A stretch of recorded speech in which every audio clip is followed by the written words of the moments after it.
کمائی ہوئی کمائی جو ہے وہ پانی کی طرح بہائی جاتی ہے۔ ابھی مجھے ایک صاحب نے بتایا کہ ممبئی میں 2 شادیاں ہوئی ہیں مسلمانوں میں، ایک میں 1.5 کروڑ روپیہ خرچ ہوا، ایک میں 80 لاکھ خرچ ہوا۔ ہم نے وہاں اصلاحی تحریک شروع کی، ضیاء الحق صاحب نے بھی کوشش کی تھی، آرڈیننس پاس کیا تھا، لیکن یہ چیزیں قانون سے نہیں۔ آپ کہیں کہ کسی دعوت میں 50 سے زیادہ مہمان نہیں آئیں گے، وہ 100 آ گئے تو زیادہ سے زیادہ یہ ہوگا پولیس والوں کو رشوت کا کھاتا کھل گیا، جو یہ پیسے لے جائیے صاحب۔ کبھی کبھی وہ پکی پکائی دیگیں لے جا کے اپنے تھانے میں بیٹھ کے کھاتے تھے، لیکن قانون سے نہیں بدلتا مزاج۔ ہم نے کیا طے کیا؟ دیکھو یہ ہے چٹان کی بنیاد۔ آپ کو بڑی اونچی بلڈنگ بنانی ہو تو دیکھنا پڑتا ہے چٹان نیچے بنیاد زمین کیسی ہے۔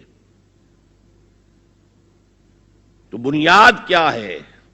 آپ سادگی کرو سادگی کرو سادگی کرو، یہ واسطہ بے معنی ہے بالکل، اس لیے کہ غریب کی سادگی کچھ اور ہے، امیر کی سادگی کچھ اور ہے، سادگی کے ایک معنی تو نہیں ہے۔ لہذا کوئی جو ہے راک فاؤنڈیشن وہ تلاش کی جائے، وہ ہم نے کی تلاش۔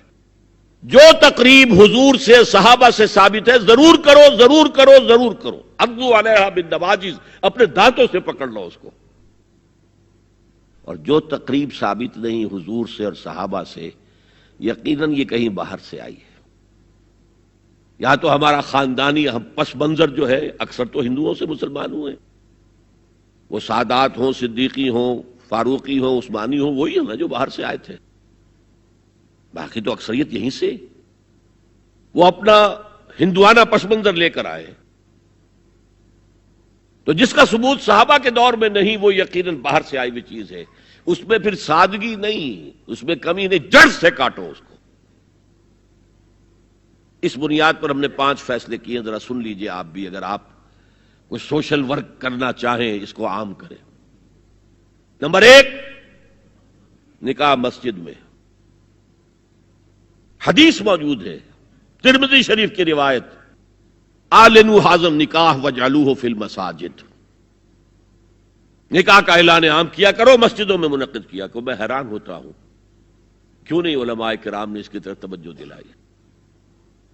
حدیث ہے، ہاں میں مانتا ہوں ان کا کہنا یہ ہے کہ یہ یہاں جو امر ہے کہ مسجد میں منعقد کرو، یہ امر وجوب کے لیے نہیں ہے، استحباب کے لیے، مستحب ہے یہ کہ مسجد میں۔ تو بھائی مستحب کیوں چھوڑ رہے ہو تم؟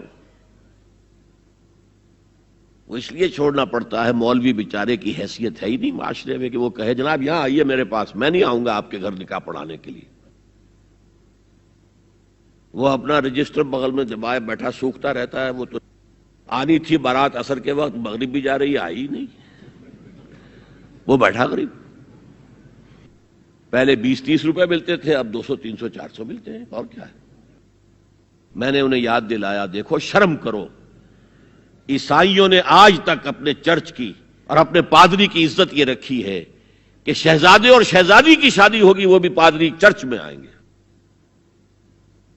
شہزادے کی شادی ہو رہی ہے تو جو ان کی پارلیمنٹ کے ساتھ ہے چرچ، وہاں شادی ہوگی، وہاں پردہ نہیں ہے، لڑکا لڑکی دونوں آمنے سامنے کھڑے ہو کر قول و قرار کریں گے۔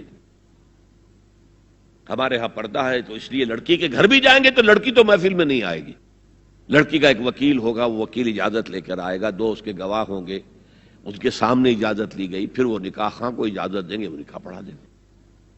پہلی بات یہ ہو گئی کہ نکاح مسجد میں۔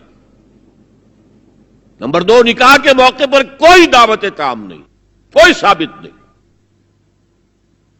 دعوت طعام صرف ایک ہے، وہ ولیمہ ہے، اور اس قدر معقول بات ہے، سب باپ اپنے سینوں پر ہاتھ رکھ کر سوچیں اور میری بات سنیں، کیا بیٹی کو گھر سے رخصت کرنے کا وقت جو ہے وہ خوشی کا وقت ہوتا ہے؟ جب بیٹی گھر سے جا رہی ہو، کوئی جانور بھی آپ قربانی کے لیے، کوئی مینڈھا کو بکرا لے آئیں 8-10 دن پہلے اور بچے مانوس ہو جائیں تو وہ جب آپ ذبح کرتے ہیں تو پچھاڑے کھاتے ہیں کہ نہیں بچے؟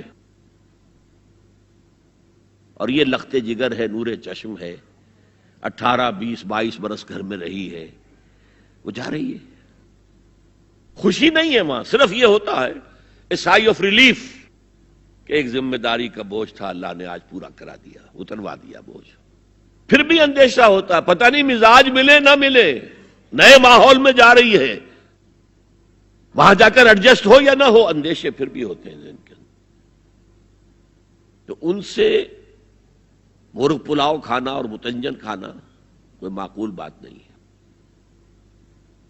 معقول بات کیا ہے؟ لڑکا، اس کا گھر آباد ہوا ہے، وہ ولیمہ کرے، اس پر باقاعدہ احادیث اولبو ولو بشاتن، ولیمہ ضرور کرو چاہے ایک ہی بکری ہو تمہارے پاس، ذبح کرو، کاٹو، کھلاؤ گوشت اپنے دوستوں کو، احباب کو۔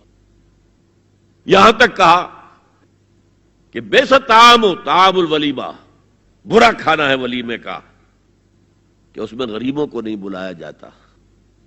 ظاہر بات ہے، مسلی کھلانے کے لیے تو ولیمہ نہیں ہوتا، اپنے احباب کو، دوستوں کو بلایا جاتا ہے۔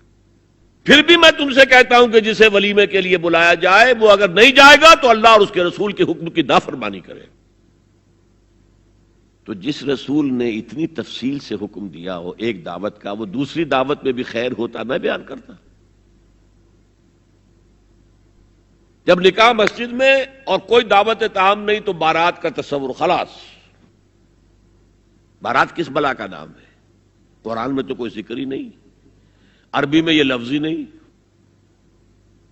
اجتماع طرفین مسجد میں ہوا، نکاح ہوا، لڑکی کو، حضرت فاطمہ کو رضی اللہ تعالی عنہا، کچھ خواتین جا کر چھوڑ آئی تھی اس حجرے میں جو ایک انصاری صحابی نے حضرت علی کو دیا تھا، ان کا تو کوئی گھر بھی نہیں تھا۔ کوئی حضرت علی آئے ہوں اور آ کر وداع کرا کے لے کے گئے ہوں، کچھ بھی نہیں۔ چوتھی چیز، جہیز کا کوئی تصور اسلام میں نہیں، خالص ہندوانہ رسم، خالص ہندوانہ رسم، خالص ہندوانہ رسم۔ ہندوؤں میں کیوں ہے؟ وہ اس لیے ہے، معقول بات ہے کہ لڑکی کا وراثت میں کوئی حصہ ہے ہی نہیں، وہ تو جب گھر سے نکل رہی ہے کچھ دے دلا کے رخصت کر دو، دان دہیج، یہ خیرات ہے، لڑکی کا حق کوئی نہیں ہے گھر پر۔ اسلام میں تو لڑکی وارث ہے، والد فوت ہوں گے وراثت تقسیم ہوگی، والدہ فوت ہوں گی، کوئی ان کی ہے ملکیت وہ تقسیم ہوگی۔ شادی کے موقع پر کوئی جہیز اسلام میں نہیں، قطعاً نہیں۔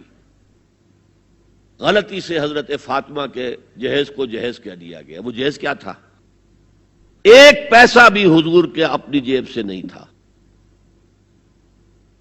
اس شادی میں خاص بات کیا تھی کہ دولہا کے ولی بھی حضور ہی ہے، اور کون ہے؟ علی کا کون تھا مدینے میں؟ اور دلہن کے والد بھی حضور ہیں۔ اب حضور پوچھتے ہیں حضرت علی سے، تمہارے پاس مہر دینے کے لیے کچھ ہے؟ عرض کیا میرے پاس تو کچھ نہیں ہے۔ وہ فقراء صحابہ میں سے تھے۔ فرمایا مہر تو دینا ہے، تمہارے پاس ایک زرہ ہوتی تھی؟ جی ہاں زرہ تو ہے۔ انہوں نے یہ سمجھا زرہ تو جہاد کے لیے ہے، کوئی وہ دولت تو نہیں ہے۔ فرمایا جاؤ اسے بیچو یا گروی رکھ کے قرض لے کر آؤ۔ وہ گئے، حضرت عثمان نے خرید لی، اور کچھ دنوں کے بعد واپس کر دی ہدیتاً، یہ زرہ میں ہدیہ آپ کو کر رہا ہوں۔ اس وقت اگر کہتے چھوڑو علی، کہاں تو لو میں پیسے دے دیتا ہوں تمہیں، تو ان کی طبیعت پر بار ہوتا۔ اس پیسے سے حضور نے کچھ پیسے گھر بھیجے اندر، دلہن کو ذرا تیار کر دو، اور کچھ پیسوں سے وہ ایک گدا جس میں کھجور کی کھال بھری ہوئی تھی، اور 2 تکیے جس میں کھجور کی کھال بھری ہوئی تھی، ایک مشکیزہ، کنویں سے پانی تو لانا ہی ہے نا، ایک چکی، جو ہو یا گیہوں ہو پیسنا تو ہے نا، کوئی 1-2 برتن اور، اللہ اللہ خیر صلی اللہ، یہ تھا جسے جہیز کہتے ہیں، جس میں ایک پیسہ بھی حضور کا شامل نہیں ہے۔ وہ حضرت فاطمہ کا مہر تھا جسے بنایا گیا، ورنہ مدینے ہی میں دوسری آپ کی صاحبزادی کا نکاح حضرت عثمان سے بھی ہوا، کہیں ذکر ہے جہیز کا؟ حضرت عثمان کا گھر بھرا ہوا، ہر چیزیں موجود، وہاں تو کسی جہیز کا تذکرہ نہیں۔ بہرحال یہ شادی کو آسان کرو زنا کو مشکل بناؤ.